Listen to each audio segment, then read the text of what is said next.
friends.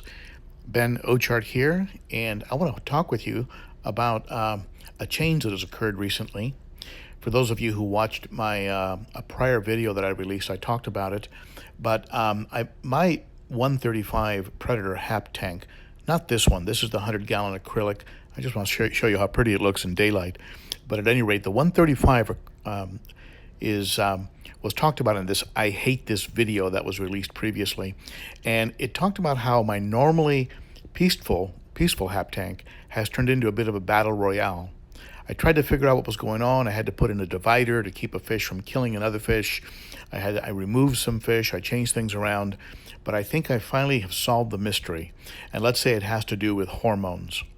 You know, it's taught me a lesson about trying to sex a fish by looking at things like egg spots or a tapered or pointed anal fin or dorsal fin, or all the things you hear thrown around about how to identify a male fish. The truth is, unless you pull the fish out and know what to look for, or a fish is colored up, you really have no idea. It's just a guess. Let's talk about it here.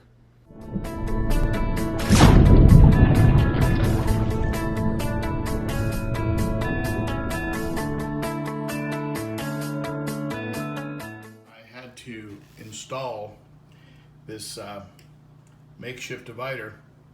It's actually a diffuser from a ceiling light.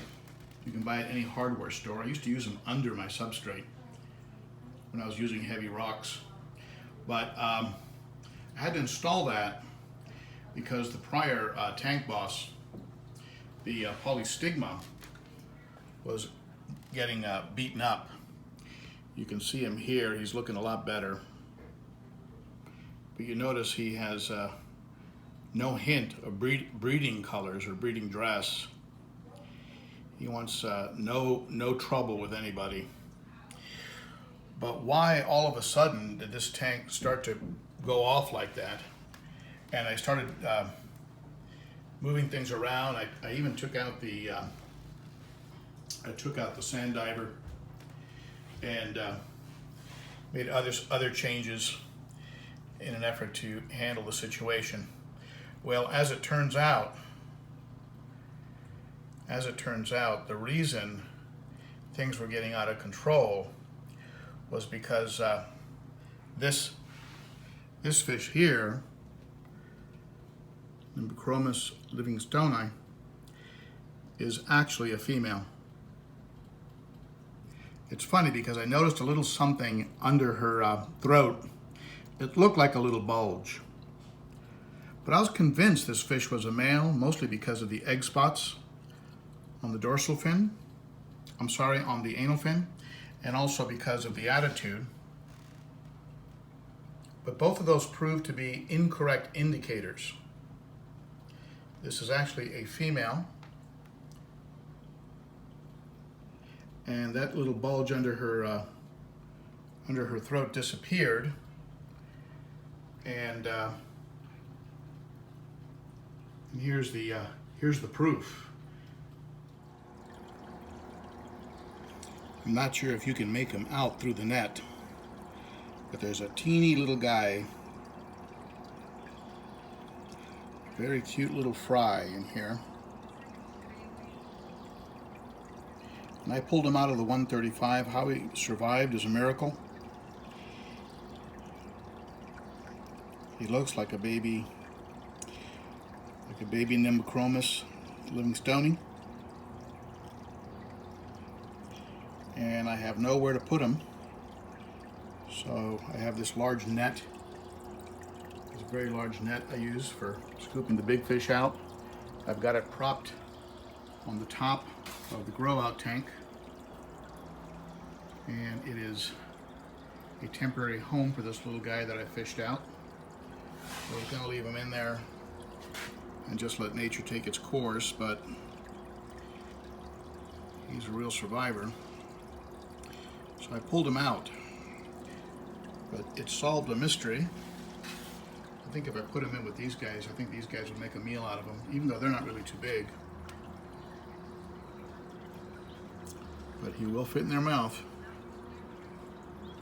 So I'm Pretty sure that even though these are on the peaceful side, they would make a snack out of him. So I've put her on Craigslist.